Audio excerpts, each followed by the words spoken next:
Good afternoon, everybody. Chris, what's that big smile about? You laughing your ass off at something? Hey everybody, how you doing? I don't know. I just got off of a call and he made me laugh right at the end. But nevertheless, I'm really excited to be here with all of you guys. So thank you. I've got a win when you're ready. Yeah, 100%. I think a bunch of everybody does here. So why don't we get right into it? Welcome to the Elite 100. I do want to welcome a new member, Chris Norton. I'm pretty sure, there you are. What's up, brother? For me, he's in the upper right-hand corner. We became pretty close at the BA. He's a financial wizard. He's got some really cool things that he might be able to offer us down the road. And for him, it was just one calling in. I mean, he just, and most of you guys, right? It's people that know when they're in the right place. It makes sense and they come in. So super excited to have you guys meet Chris, and welcome to the family, brother. Good to see you. Appreciate that. And as always, let's start with some wins. I know you guys got a bunch, and then I think Mr. Van Hoos is on here somewhere as well. I'd like to hear a couple of minutes from the past weekend, but a couple of minutes, not 20. Who's got some wins they want to share? Chris, what's up?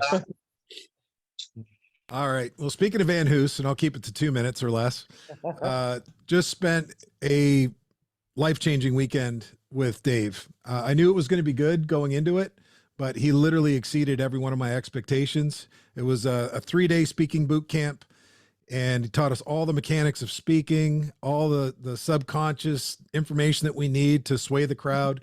It was amazing. Really, really, really good. So thank you to Dave Van Hoos. My win of the week, I think we had, I don't know, 15, 20 people there. I ended up winning the speaking competition. Woo-hoo! Of course you did. I was pretty excited to get this. And, as soon as I saw this trophy on day one, in my mind, I started visualizing holding it in my hand and getting Dave to give me a big hug. And it all came out exactly that way. So thank you. Thank you, Dave Van Hoos. Phenomenal job, my friend. Love it, love it, love it. Yeah, I heard a lot of good things. Who else has some wins they want to share? Tim? Win of the week is joining this group. This is my first live call with you guys. I'm super excited to be here. Like 3-4 months ago, I set my goal card and it has circle of powerful friends, and like, boom, I'm here. I don't know how this happened so fast, but I can't wait. I love it. Well, you manifested it, right? You know exactly. It's if we put our minds. So it's so funny when, as we grow through this experience together, when we set a clear vision on something, get ourselves in a high vibration and take action, then the thing happens and we're like, oh my God, how did that happen? Same way, you turn a light switch and get light from a bulb, right? It's consistent energy flow over time. So super excited to have you in the group too. Your energy is just off the freaking charts. I can see you even standing up, which I usually stand up, but I'm in my Miami place. I don't have my motorized desk down here yet. So love your energy, brother, and love to have you in the group as well. Thanks, Brian. Who else has a win? I would say our company won the Young Entrepreneurial Excellence Award from the SBA, or Small Business Administration, for Pennsylvania. So we were #1. Geez, that's a huge deal. Congratulations. Yeah. Should open up some opportunities for more grants and different things like that, but it's cool. I know one of the things that drives you is having your wife make the top 30 under 30 lists, right? Yeah. I would love How that. cool is that guy? It's not for him to make it. He wants his wife to hold that honor, which is an amazing honor, by the way. I mean, it's very few people ever make that list. Most people don't have anything figured out by age 30. And I was one of them. So congratulations there. Thank you. Yeah, I'm excited. What about got you? a win. Dan, and then Corbin. And then we'll get going.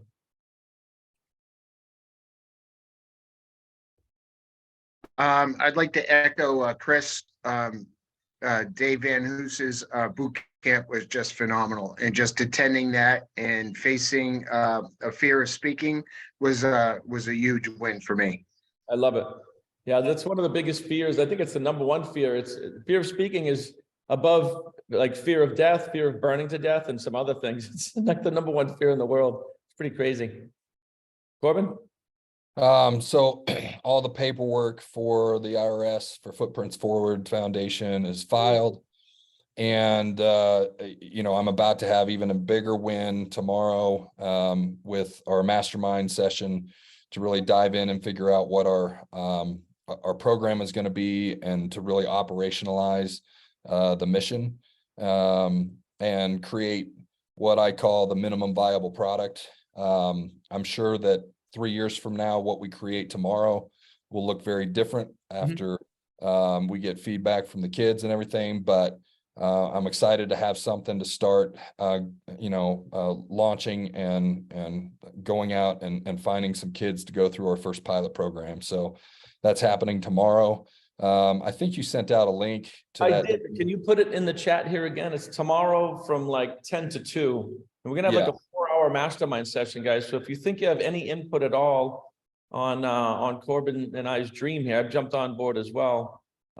Please join us tomorrow. He'll put the chat. He'll put it in here, and then also maybe again in the WhatsApp group, brother. Yeah, and then we're recording and transcribing the whole meeting. So if you can't attend and you want the recording, just I'll be sure to put that out. And so love everybody's input, and I'm grateful for Brian, you jumping on board with this, and I'm excited to help some kids right in our own backyard. I love it, brother. All right, Mr. Van Hoos, let's hear it. How was Oh, man. from your point of view? Oh my gosh. I was praying last night in gratitude of just allowing me the space to teach the #1 fear on the planet. And it's an amazing journey when I look back of how I used to throw up and basically cry before I would speak. And now I'm empowering these amazing thought leaders to change the world. And what an amazing experience, man. Chris, I knew he was going to crush it. I knew he was going to win the contest. And he learned the disciplines, the mechanics, and executed, and he crushed it, man. So he represented the elite family very well. So it's awesome. And he's got a big mission to change the world. So it's pretty amazing. So very, very grateful to God, and very grateful to you, Brian. I was actually in my goals, writing down my gratitude, and I put you in there because I'm very grateful for you, man. Just by your big heart, allowing me into this group, and being a part of it. So I just wanted to say thank you, if I haven't before. So thank you very much, man. Well, I appreciate that. You're doing a lot of good, helping a lot of people. So it's you bring a lot of value into the group too, which is, that's what a mastermind is, right? We come to give. We end up getting, but we really come to give. So you're giving at a high level, helping a lot of people, and everybody in here is impacting, right? So the more you help them, the more outreach, the better their message gets delivered. And same thing. Can't thank you enough for being in the group and bringing what you bring. So yeah, what I'd love to do, Brian, I obviously talk to you about, because I've been the top speaking coach for a long time. I've got some really cool ass resources to bring to the group, like my energy worker, my dowser, Grandmaster David, like just some ridiculously great healers and energy workers. So I don't know how, maybe we talked about doing a bonus day and having like a healing day where we can do something, but whatever I can do to serve. You got anybody here, if you are speaking or want to speak or have any questions, hit me up, man. I'm here to serve. I love it. I love it. Thank you, man. Why don't we test? I'm in the car because I'm taking my little girl. I'm taking the kids to Busch Gardens. So No we're worries. gotta go on the roller coasters today.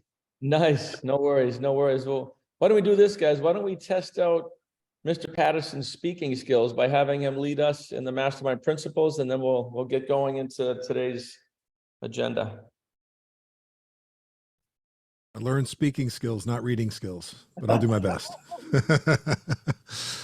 I release myself to the mastermind because I am strong when I have others to help me. I believe the combined intelligence of the mastermind creates a wisdom far beyond my own. I understand that I will more easily create positive results in my life when I am open to looking at myself, my problems, and opportunities from another's point of view. I decide to release my desire totally in trust to the mastermind, and I am open to accepting new possibilities. I forgive myself for mistakes I've made. I also forgive others who have hurt me in the past, so I can move into the future with a clean slate. I ask the mastermind to hear what I really want, my goals, my dreams, and my desires. And I hear my mastermind partners supporting me in my fulfillment. I accept. I know, relax, and accept, believing that the working power of the mastermind will respond to my every need. I am grateful knowing this is so. Dedication and covenant.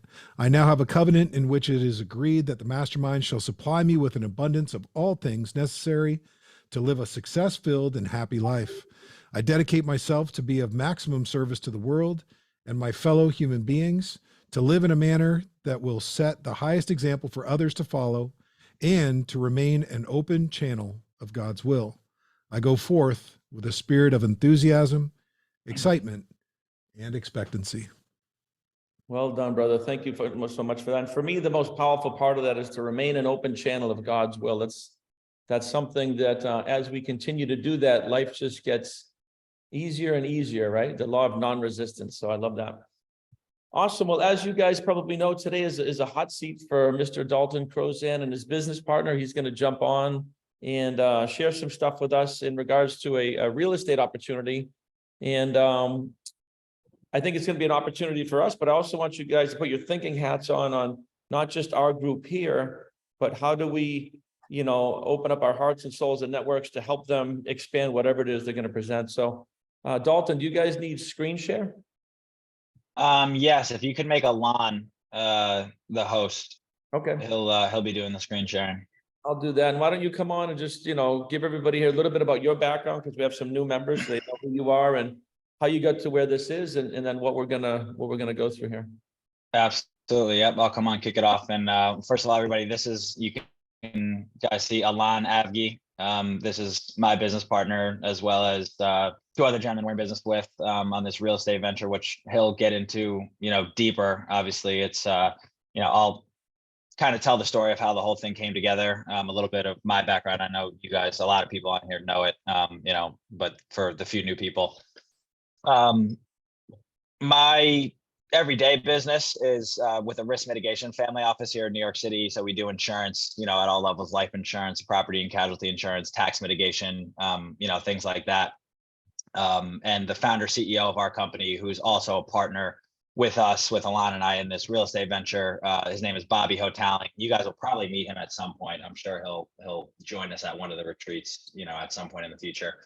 But the way that I connected with Alon, and then this whole thing kind of came together, was, and I know I've talked to some of you guys about, this and this opportunity that we have, but mutual friends and connections of mine had invested with Alon, maybe a year or so ago, and had done really well. And then for me personally, I'm very, very much into the investing side, and being an investor in multiple different asset classes, right? So I have a lot of exposure to venture capital, to crypto, to, private equity, public markets, things like that. And I understand real estate, as I know a lot of you guys do, probably a lot better than I do even, but from an investor perspective and how valuable it is to be an investor in real estate.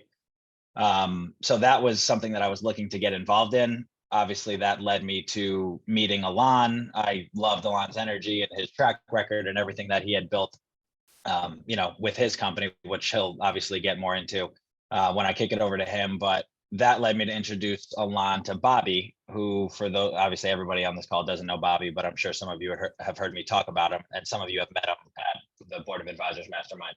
But Bobby's probably one of the bigger insurance guys in the country. We're the biggest independent insurance brokerage in the country, with about 200, a little bit over 200 employees. So he's been around and in business for 20 plus years, 59 years old, has done very, very well for himself, is very connected.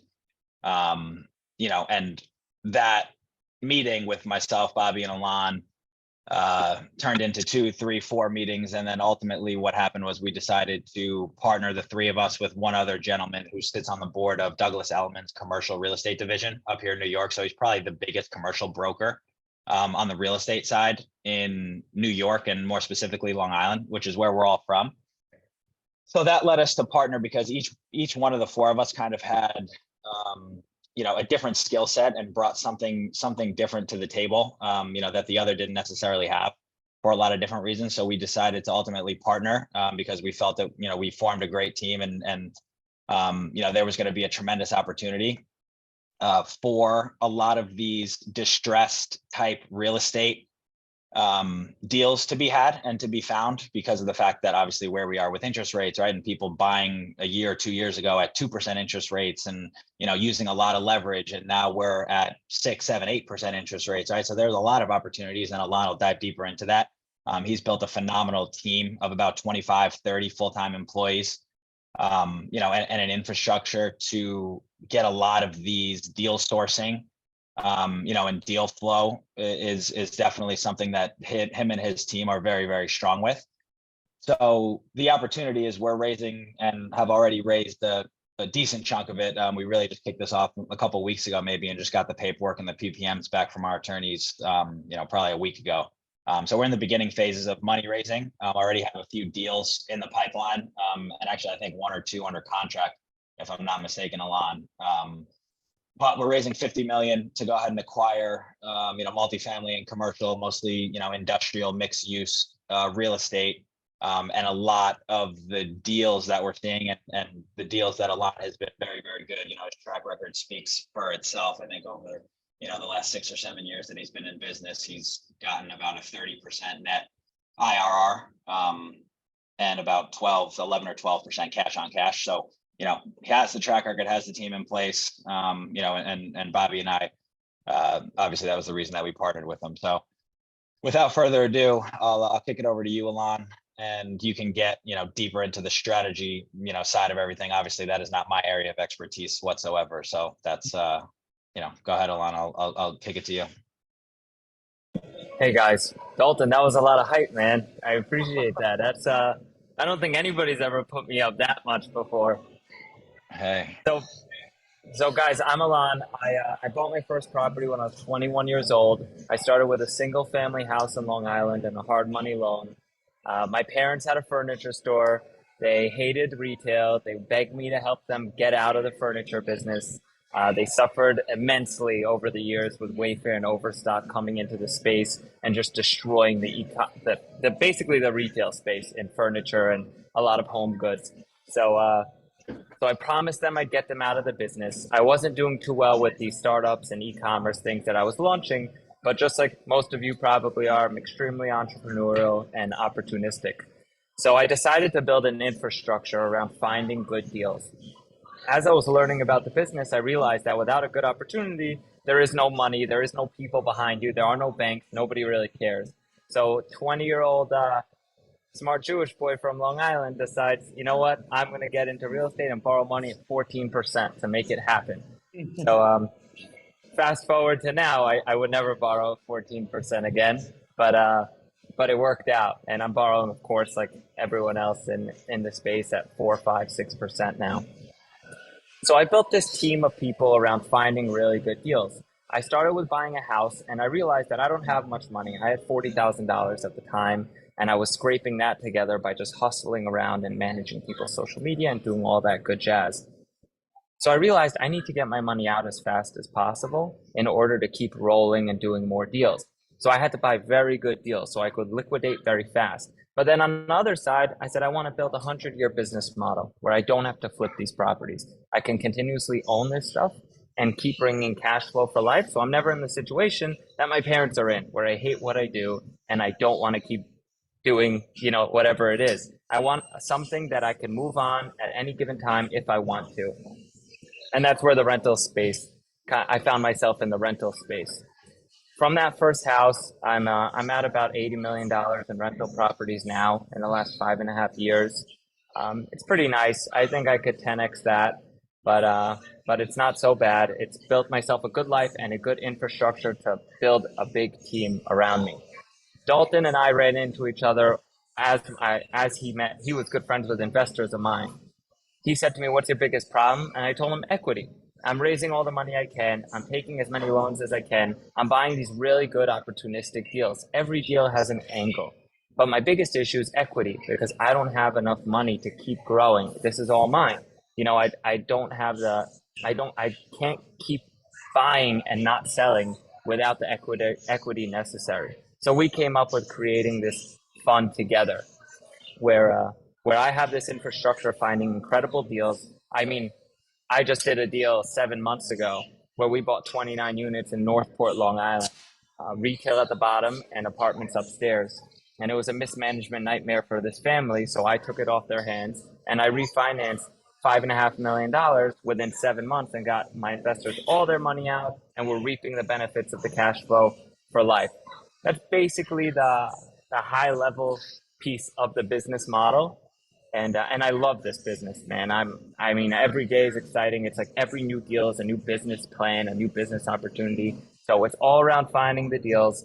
And I mean, Dalton's already looped me in with Chris Norton, who's an awesome guy, and I'm happy to see him here. And I'm assuming everybody's somewhat like-minded, so I'm glad to be here and be telling you guys about this. That's really it from me. If you guys would like, I could show you some of the deck and give you some ideas. Dalton, if there's Skim through it, at least the part, everybody hears about numbers, right? When you're talking about something, you want to see who are the people, what's the track record, what's the risk, what's the reward. So you don't have to, if it's a big deck, you can skim through it as you see fit.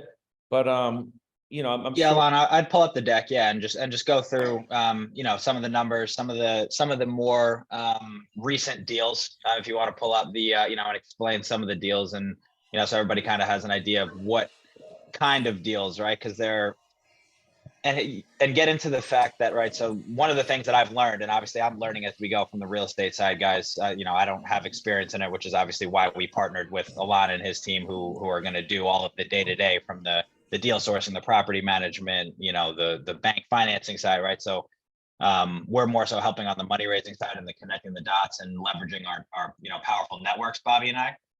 But something that really has stuck out to me with Alon and his team is like he just mentioned, their ability to find these distressed type deals, right? Where a lot of it's even off market stuff. So it's not even like people that are looking to sell their buildings. It's more so, I think Alon has, is it 7 or 8 Alon people that are full-time employees that literally just bang phones all day and just continuously call property owners to see if there's an angle, and a reason that they may or may not want to sell. And, so get a little bit more into that, Alon, and even specifically some of the deals that you've either done in the past and how they've done from a return standpoint, or, some of the new deals that we're looking at potentially for the fund.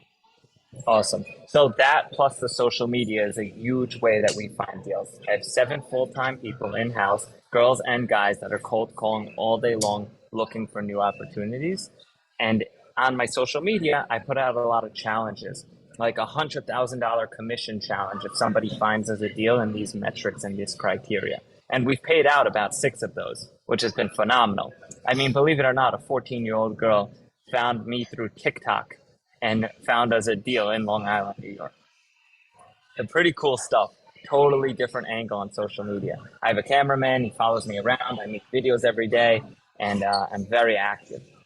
The fund is Avgi Real Estate Opportunity Fund. Avgi is the name of my company, also my last name. I'm not going to bore you guys with these disclosure statements, and I already outlined what really makes us different. We're sourcing these deals. The real difference between us and a traditional fund is that we are sourcing very good deals. We're looking for super opportunistic stuff that necessarily people aren't finding every day. I could give you a list of examples, but I'll give you one that we're buying here in Long Island, New York right now. And we don't only buy in Long Island, which I'll get to later. We found a building, a medical office building, that the seller bought it at a 6 cap. So I don't know who's in real estate or who's not, but 6 cap is the type of return you're making if you buy it all cash, hypothetically. It's the net income divided by the purchase price, or all in value. So he bought it at a 6 cap when it was fully occupied. He needs the money to build his house. So he told the broker, sell it for us at a 6 cap because that's what we paid for it. The broker knows me through social media. I've done many deals with him in the past, and he's actually going to be part of this fund. His name's Michael. He's one of our partners. He calls me, goes, Alon, this guy bought it at a 6 cap. He wants to sell it at a 6 cap. I know this deal's for you already because of the amount of upside there is in it. What do you think? I told him, don't even tell me much more information. I'll figure it out once we're in contract. So we ended up signing contracts that day for 2.65 million. There's about $1.5 million in upside by just leasing up the vacant 4,000 square feet. So it's a lease up play, and that should take us no more than 4 months to do that. So on a deal like that, we'll probably refinance all the money. The lender already knows the business plan. We'll probably refinance all the money within the first 12 months of the deal. The investment strategy outlines the fund size, which is $50 million. We're looking to buy 100+ million of opportunistic rental properties between Long Island, Houston, St. Louis, and Little Rock, Arkansas, where we currently have very well-performing assets.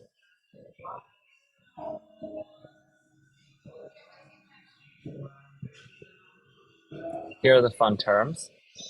Now, mind you, our lawyer who owns Eagle Rock, he has about 13,000 apartments, and he's a very dear friend of Bobby, who's our other partner. He highly suggested that we promote a 7% cash on cash and a 15% net IRR. I told him, Mark, I blow those returns away. I'm buying these grand slam deals left and right. I mean, I've seen between 50 to 150% net IRRs on my deals. He goes, yeah, Alon, but you don't sell. So if you're not selling, you want to give extremely conservative assumptions. And even if you were selling, you want to give extremely conservative assumptions because it's better to underpromise and overdeliver. And I took his word for that and his advice. So here are the fund terms. Very low on the fee sizes. Most of these fees get paid out to the people in the team anyway. This is really driven by the upside. So we're really aligned with our partners. We're looking to get to realize the equity as we perform.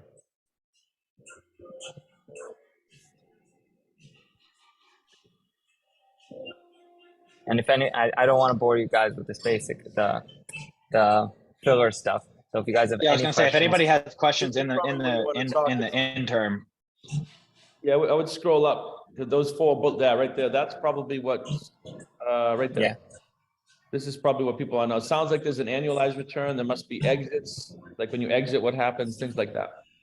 Yeah, so there's quarterly returns. Upon an exit, whether it be a refinance or a sale, those proceeds are either rolled into the equity or it gets paid out to our LPs. And Corbin, yeah? You have a Yes. question? I didn't see what the carry is for the management and and that sort of thing in your fee structure. Here you go. Is this So a the 2 and, property is this a 2 and 20 type of a fund, or and the rest No, it's the not. rest of the upside gets distributed out to the investors, or what? Yeah, it's a 1.5 and over a 30, so it's not a 2 and 20. We're charging less on the acquisition side and the advisory side, and we're realizing more of the returns together because they're extremely opportunistic deals. So It's a 70-30 LP GP split, Corbin. Yeah. Okay, got it. Thanks. Yeah, and it's a 1.5% asset management fee.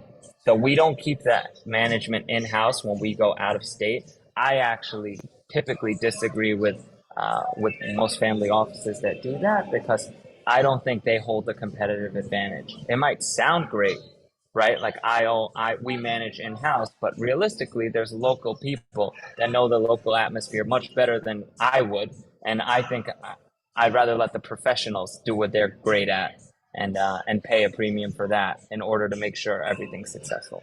That's what's worked for me. Might be different for everyone else.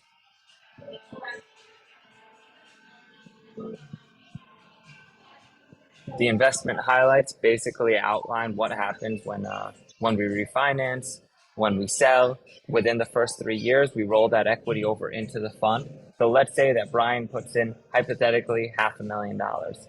So now, if we refinance within those 12 months, and Brian gets to realize that $500,000 return, right, which is tax free because it's a refinance, we're pulling debt on the property, then we would roll that equity over into the fund, and Brian gets to realize that additional equity, right? He's closing out more of the fund with those refinance proceeds, which in turn basically gives him more equity in the fund. Here's the leadership team. These are the guys in the office. These are the guys behind the scene that make things happen. I'm going to show you guys an org chart in a second, so you have an idea of who else is involved and the strengths that they bring. And I could send this out to everyone. Yeah, I think that'd be great if we could, Dalton, if you could get this out to us, I can get it to everybody. Definitely, yep. Awesome. So when we initially made this, and by the way, Dalton, I have to update this, we were buying at minimum 85% of the post value add fair market value. Today, we're seeing even better numbers than that. I mean, the opportunities we're seeing today are unparalleled. I've never experienced this in my lifetime. And I think that's because of the banking crisis that's going on. I'll dive more into that in a moment as well. Here's the fund org chart. Dalton's on the advisory board. Michael, who's the largest commercial broker in Long Island, he runs a team of 60 commercial agents. And Bobby, who's the founder of Dalton's company. He's also just a wealth of knowledge. I'm the managing partner, and I basically work for all of these guys right here because they run the show.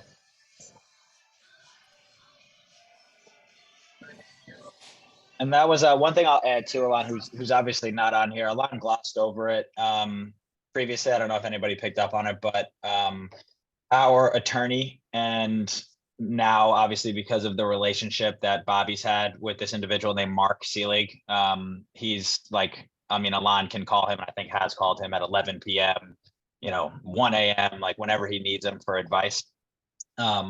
But Mark is the founder of one of the bigger law firms in New York City, which is obviously why he's our attorney. But the other thing that he does is he founded a company called Eagle Rock about 25 years ago, which is a multifamily, commercial investment company, real estate company that now has, I believe, about 14,000 doors and that is about $6 billion of assets under management.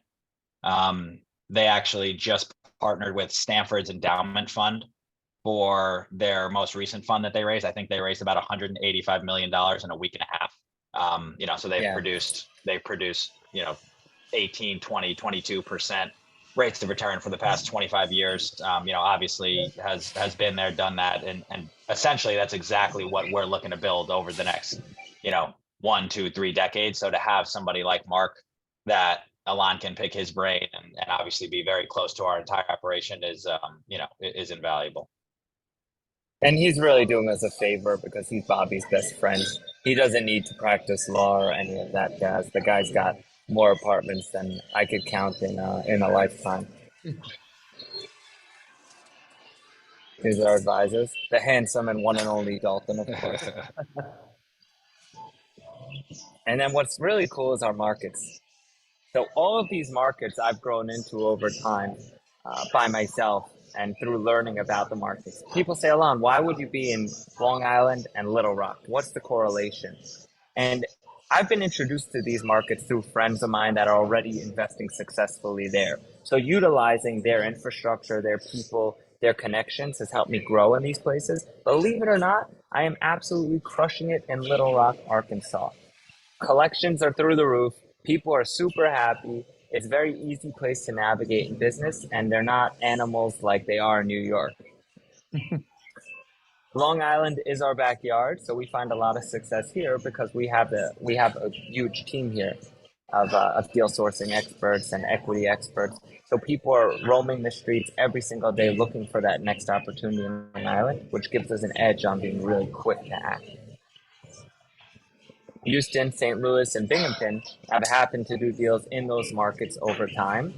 In St. Louis, we find a lot of single-family portfolios.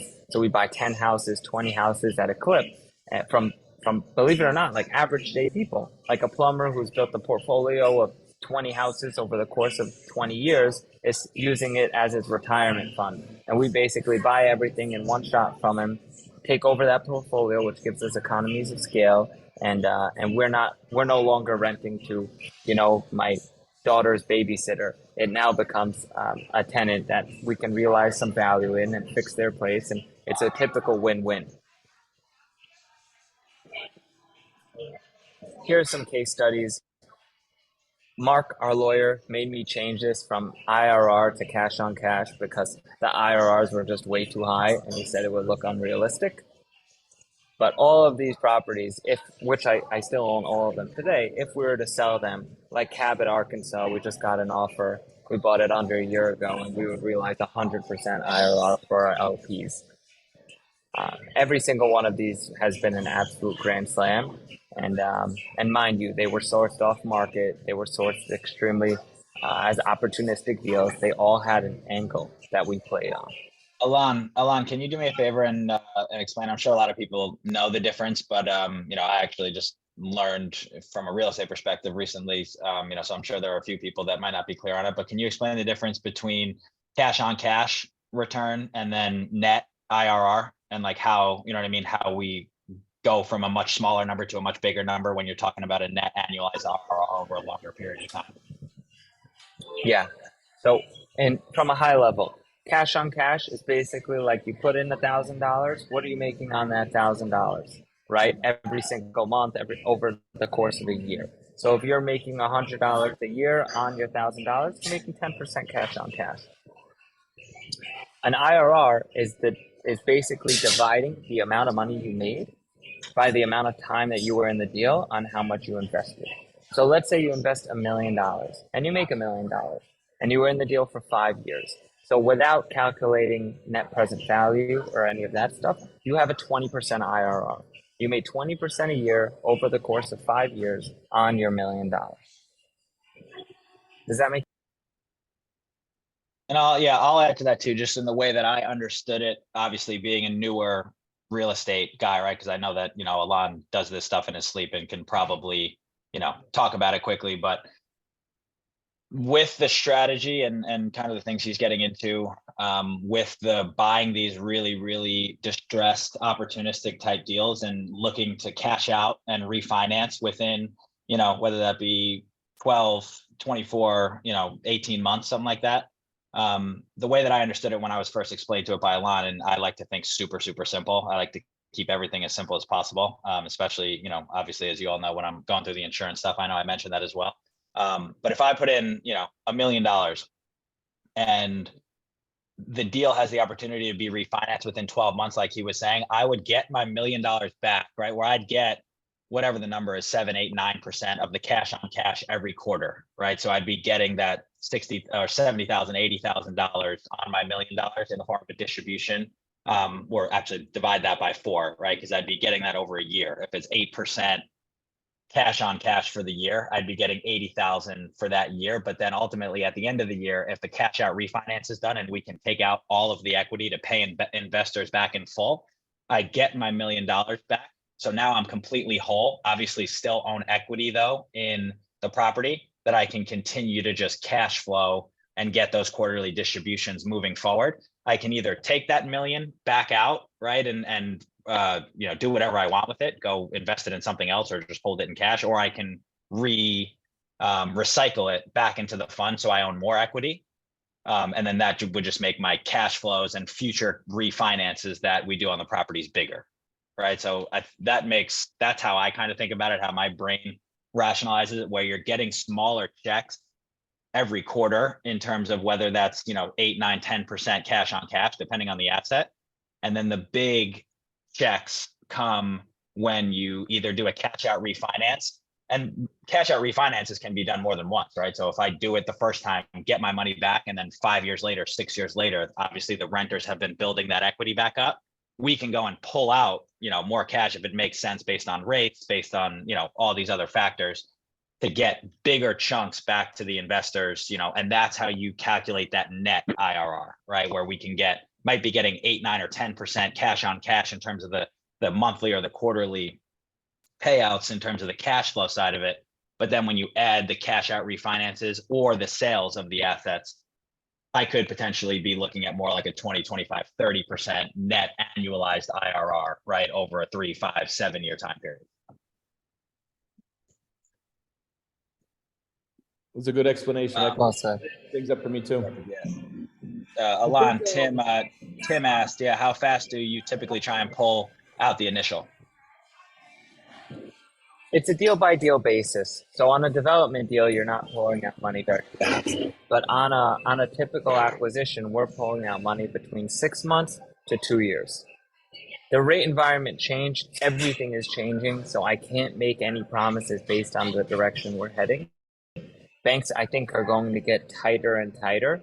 I have a very good schedule of real estate, so banks have a lot of confidence in me as a borrower. And any deal that I do right now, I'll sign as a personal guarantor, which also gives them that excess confidence. I believe we're going to be able to pull out our money in 1 year to 18 months on all these opportunities we're buying. Awesome. Yeah, why don't we go into Q&A, guys, if you want to get rid of the screen share, because I think there's probably some questions and we can see each other's faces I here. think Ara has one. Yes, Dalton, as always, great. Milan, nice to meet you. Great job. My question is, I'm sure you're going to be exploring new territories. If so, what are your first steps on opening up new territories? Because there's other areas in the country that have great opportunities. Ara, that was a great question, and you might not like my answer to this, but I am not exploring new territories. Actually, I'm scaling back on territories because why look for a deal 1,000 miles away when there's 1 mile away? Okay, that's one strategy. That's good. I was in 13 markets at one point, and I realized I'm spreading myself too thin. I have all these people, everybody's running around the country. Let's scale back and hyper focus on what we're really good at, and that's helped me do much better in a much shorter period of time. And Alon, is that to the fact, just, I mean, in general, but even more so because of the current, economic environment that we're in, where on Long Island or in Houston or any of these, 4 or 5 markets that we're in, there's like a surplus of good deals, right? So is that kind of what you're saying, where it doesn't make sense for you to go spread yourself too thin, focus on 20 areas when there's so many deals right in our backyard on Long Island, and then the 4 other markets that you've become very, very accustomed to? Yes, exactly. I'm going to tell you guys something that's pretty fascinating that I've seen being so involved in what we're doing. Over the last 6 years, it's been a battle to find deals. I mean, tooth and nail, grind every day, just like getting a new client. You want that client to stay with you. You want the best client possible. You want them to spend them as much as possible with you, and you want to give them the most for that. So every day we've been finding more deals, and it's been difficult. 6 years ago, I was bidding on 200 deals. I would get 1 or 2 counters a day, and I would only be able to close on one every like 3-4 months because I didn't have much money or backing back then. Then it got very difficult. COVID hit, rates tanked, and when rates came down so low, people were buying everywhere, right? Every mother, every father, every kid on the internet was a real estate investor all of a sudden. And that made my business very difficult. Our deal flow dropped dramatically, but we were still buying value-add deals because we look for a very niche product. Now, everybody here knows about Silicon Valley Bank and all these local banks that are starting to go out. Signature Bank in Long Island is a big one. So what's going on now? I think you guys are going to find this fascinating. As these banks are going under, people's debt has matured, right? Let's say somebody borrowed a 5-year deal. They took a 5-year loan with the bank. They're paying it interest only. They took $1 million loan. That $1 million loan was at 4% 5 years ago, 5%. Now it's matured with the bank, and it's a certain amount of points over SOFR. Let's say it's 500 over SOFR, which means that the rate's around 10%. Typically, the bank works with you. You refinance, you sell the property, something goes on. The bank will do an extension with you, and you get to reap those benefits of that debt for the next 5 years. Now the banks are tightening up. If you had something happen to your credit, you didn't pay rent during COVID, you had some sort of forbearance, or the bank's going under, they're not extending your loan. They're giving you problems. So now people are paying, for example, last week, I signed a deal every day of the week. That's the first time I've done that in my life. what happened? I'm running into my guys are finding all these people that all of a sudden their loans have ballooned 6 months ago. The bank's not doing so well, or they're not extending loans, or they don't qualify anymore, and their rate is now 14%. So now go pay $140,000 a year in interest instead of 40,000. That puts people out of business like that, and that poses a great opportunity for us to come in very quickly and buy these deals. So we're finding more deals than I've ever found before. Does that make sense? Makes a lot of sense, yeah. It's a weird opportunity, right? It's like I didn't see that coming. If you would have told me that 2 years ago, I would have said no way. You know, rates are 3.5%. Now people can't pay their loans anymore because the bank won't work with them. That's the first. I mean, I've never heard of that before. Hey guys, one thing I want to do too is not only just within this group, what ideas or connections do you have for these guys outside of the group? Maybe you know some groups of people that do real estate investing. Maybe there's, you know, some other connection. Who has ideas to help them scale? Obviously within the group, but even outside of the group, if anybody knows any good connections.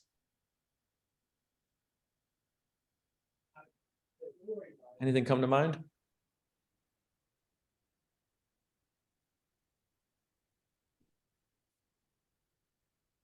And Blake asked a question here. Well, you asked a question, Blake, about taking in tranches. Yeah, you're 100% right. We're taking in tranches. We're calling the capital as needed basis.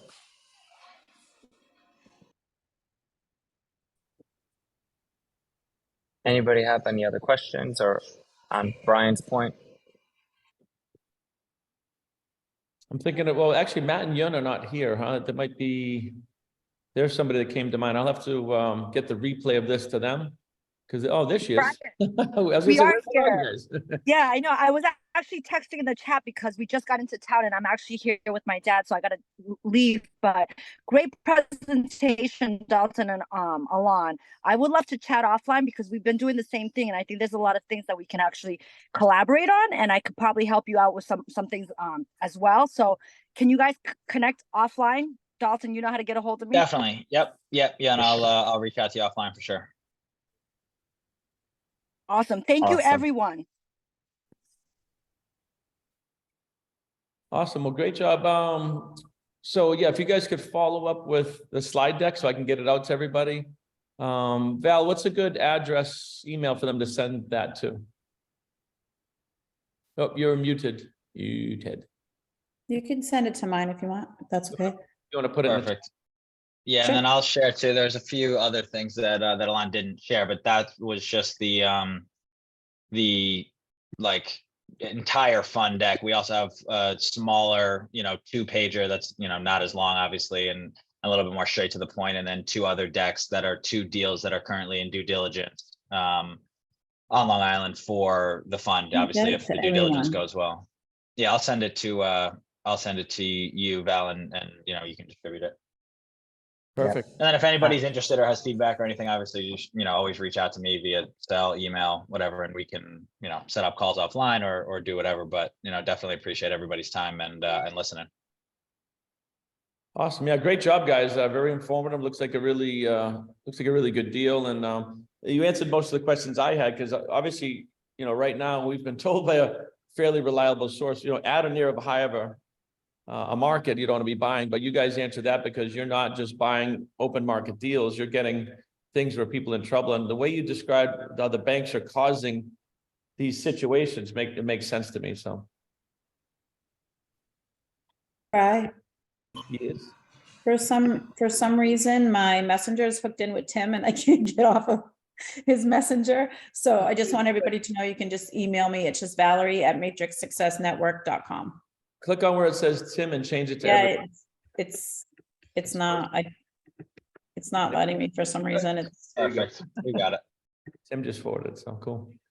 Awesome. Yeah. Great job, guys. We'll look for that deck, and also how people can invest, if it's a contractor or what that is. If you want to send that to Valerie as well, we'll get that over.